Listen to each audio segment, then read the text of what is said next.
आजीविका पे पाठ देने का आग्रह बहुत था, तो आज हम अगले पाठ की बात करते हैं, पाठ संख्या 25। उम्मीद है कि आप लोगों को बहुत पसंद आएगा।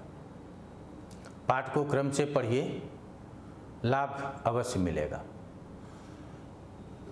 हम ये जानते हैं कि आजीविका निर्णय दशम स्थान से होता है, ये सब पहले पढ़ चुके हैं। आजीविका निर्णय करने के कई कारणों को हमने पीछे पढ़ा है कि नवांश पत्रिका में दशमेश को कैसे देखें, सूर्य चंद्र और लग्न में बलवान कौन होगा, और हम किसके आधार पर आजीविका निर्णय करेंगे। आज एक बहुत महत्वपूर्ण पाठ है जिसको समझना जरूरी, और हमारे शास्त्रों में इसकी व्याख्या बहुत अच्छे तरीके से की गई। हमेशा कहते हैं, आप घर परिवार में यदि रहते हैं तो घर परिवार में कोई न कोई ऐसा इंसान होता है जो सबको प्रभावित करता है और सारे कार्यों में उसका हस्तक्षेप होता है। आप उसको उस घर का मुखिया भी कह सकते हैं। किसी घर में मुखिया उनके पिताजी होते हैं, किसी घर में माताजी होती हैं, या किसी किसी के घर में तो उसके दादा भी मुखिया होते हैं।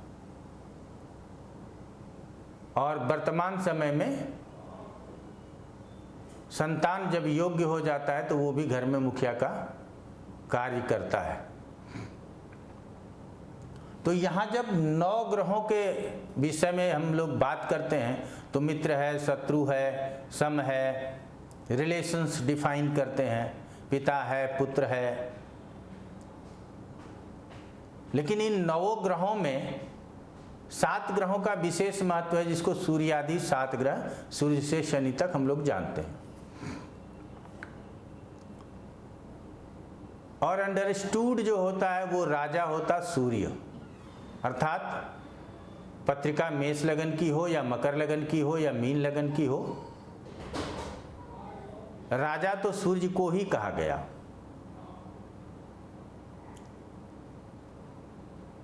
लेकिन यहां जब आजीविका निर्णय की बात होगी या अन्य बातें होंगी तो अलग अलग भाव और अलग अलग ग्रहों का विचार होगा।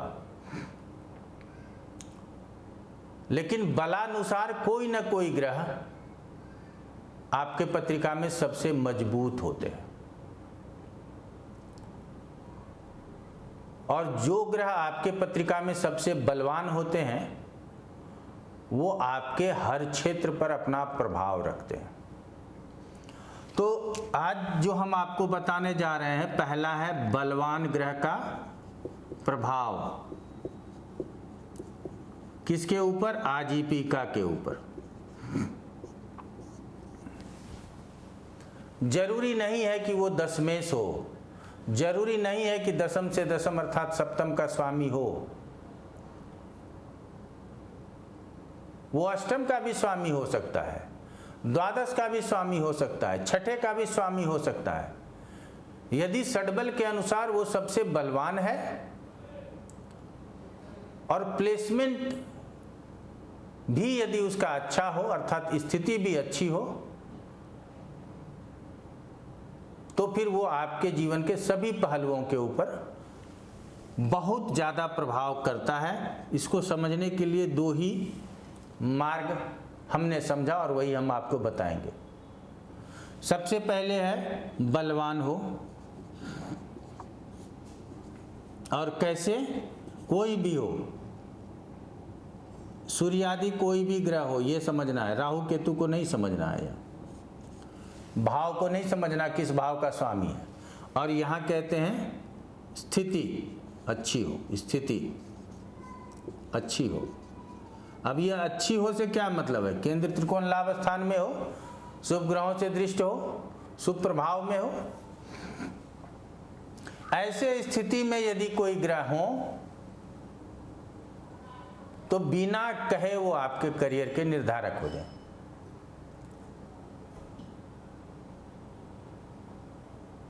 ये सबसे मूल बात है जिसको समझने की जरूरत है।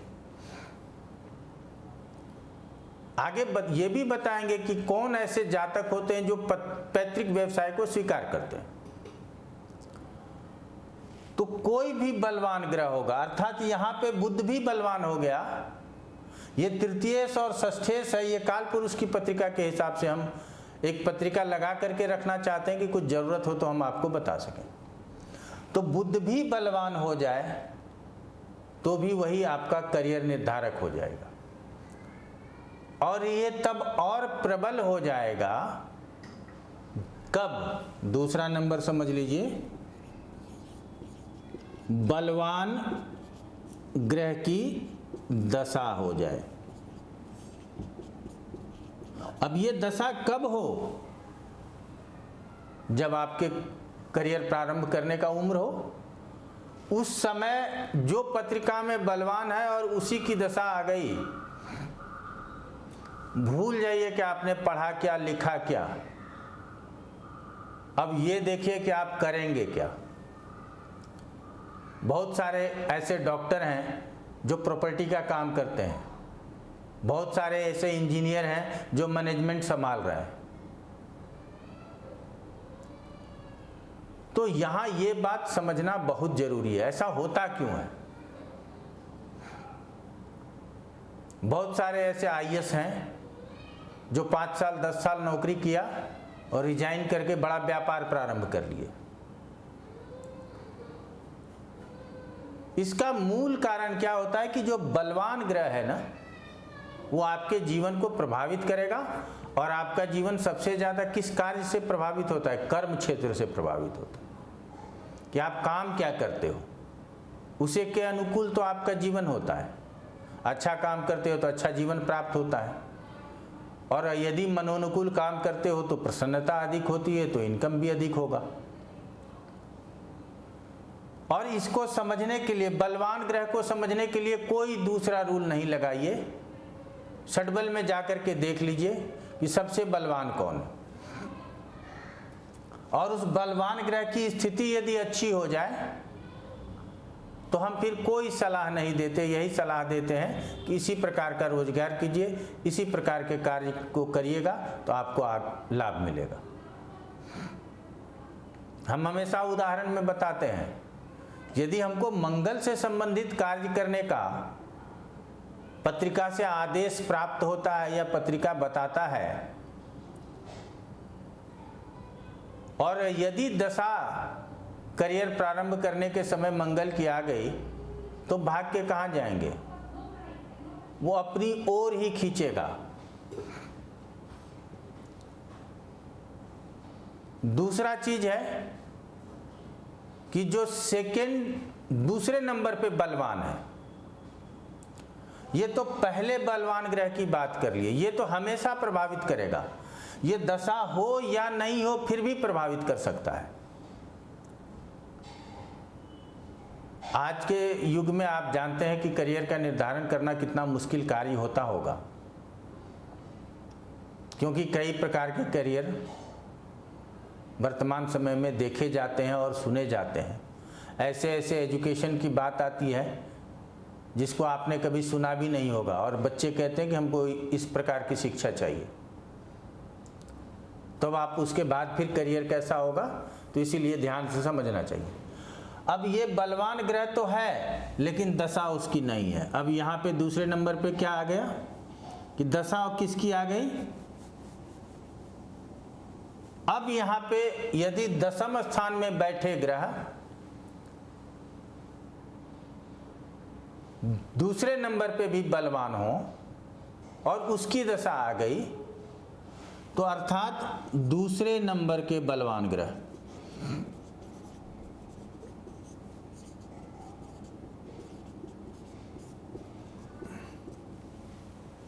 दशम में बैठे हो तब तो स्पष्ट निर्देश आ गया, धनास्थान में बैठे हो तो स्पष्ट निर्देश आ गया, और छठे में भी बैठे हो तो स्पष्ट निर्देश आ गया कि काम तो वैसा ही करना,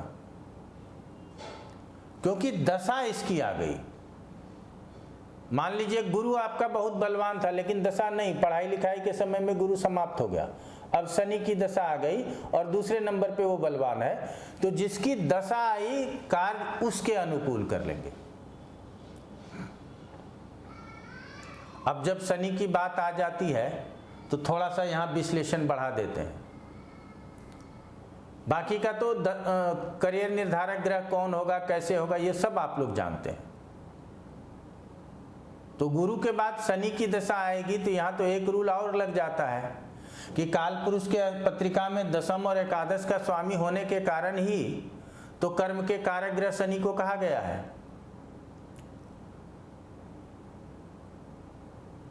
अगर ऐसा नहीं होता, वृद्धि के कारक ग्रह भी शनि कहे गए हैं। इसीलिए शनि जब निरंतरता देता है तो देता रहता है। यदि आप 4 कदम बढ़ गए तो वो वहीं फिक्स होंगे या आगे बढ़ेंगे, पीछे नहीं आएंगे। तो एक तो शनि काल पुरुष के पत्रिका में कर्म के स्वामी भी हैं, लाभ के स्वामी भी हैं, और दूसरा आपके पत्रिका में दूसरे नंबर पे सबसे बलवान ग्रह हैं, और तीसरे में यदि वो दशम स्थान में बैठ गए हों तो दशम स्थान में जो सबसे बलवान है, यदि दशम में ही पहला बलवान भी बैठा और दूसरा बलवान भी दशम में बैठा, लेकिन अंतर महादशा यदि दूसरे बलवान ग्रह की आई है तो उस बलवान ग्रह के अनुकूल आपका करियर होगा। ये नोट कीजिए और लिखिए और समझिए और बताइए।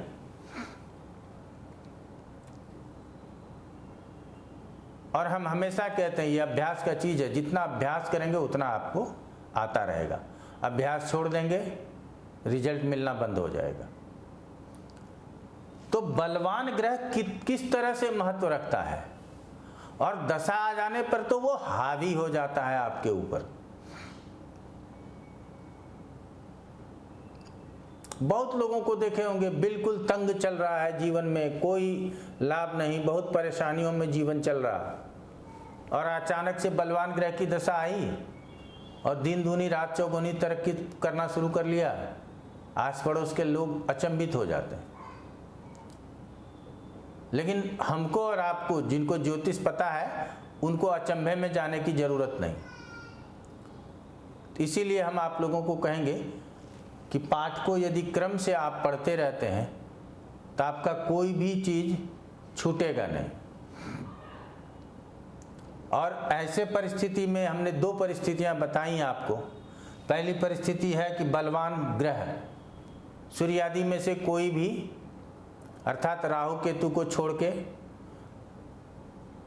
चाहे वो अष्टम का स्वामी हो या द्वादश का स्वामी हो, स्थिति अच्छी हो, अर्थात प्लेसमेंट अच्छा हो जाए तो आपको रिजल्ट अच्छे होने लगेंगे। और खराब स्थिति में यदि उसने कहीं आपको पकड़ लिया, 8वें 12वें में बैठा, दशा उसी की आ गई, आप न चाहते हुए भी उसी के अनुकूल कार्य करने लगे, तो फिर समस्या भी होगी। इसी को कहते हैं बलवान ग्रह पीड़ित। हमने बहुत दिन बोला है, इस पे भी पाठ प्रयास करेंगे कि जल्दी दें, लेकिन इसको उदाहरण में देना चाहते हैं ताकि आप लोगों को ये समझ में आएगा कि बलवान ग्रह के पीड़ित होने का रिजल्ट किस तरह से प्राप्त होता है। षड्बल गणितीय गणना है, उसके अनुसार हमको बल देखना है, लेकिन प्रभाव तो नंगी आंखों से दिखेगा।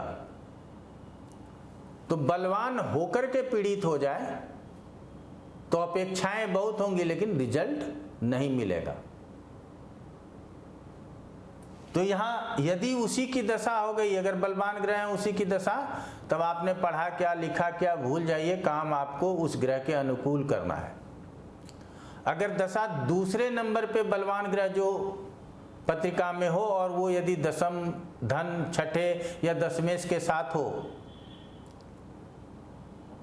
तो फिर दशा उसकी आ गई तो वो दूसरे बलवान ग्रह के अनुकूल आपका कार्य हो जाएगा।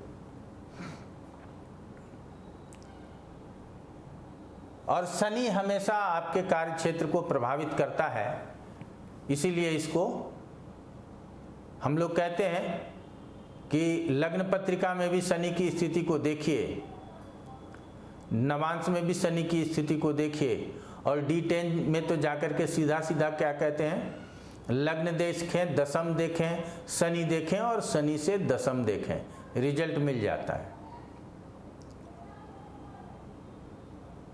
तो हम उम्मीद करते हैं कि पाठ आपके समझ में आया होगा और आज के पाठ से आप अब जो आगे प्रयास करेंगे उसमें आपको और बल मिलेगा। आज इतना ही कहेंगे। आप लोगों का बहुत बहुत धन्यवाद।